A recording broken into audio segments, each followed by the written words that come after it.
কি কি বলছিস তুই? আর এসব তুই ভুলে যা।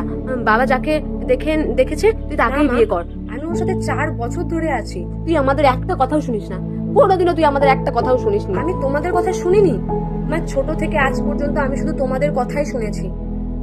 ছোটবেলায় আমি কোথাও যেতে পারতাম না, কোনো বন্ধুর বার্থডে পার্টিতে পর্যন্ত না, কারণ কি তোমরা পছন্দ করতে না। ছোটবেলায় আমি নাচ শিখতে চেয়েছিলাম, কিন্তু সেখানেও তুমি বারণ করেছো, বলেছো বাবা পছন্দ করে না। এমনকি আমি তো সায়েন্স নিয়েও পড়তে চাইনি, কিন্তু তোমাদের জন্য আমি সায়েন্স নিয়ে পড়েছি।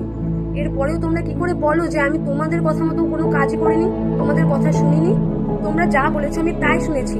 আর আজকে আমি যখন ভাবছি যে তোমরা আমার কথা শুনবে, তখন তুমি আমাকে বলছো আমি ভুলে যাই, আমার 4 বছরের সম্পর্ককে আমি ভুলে যাই, আর তোমাদের দেখা ছেলেকে আমি বিয়ে করে নিই। না মা, তোমাদের এই কথা আমি শুনতে পারবো না।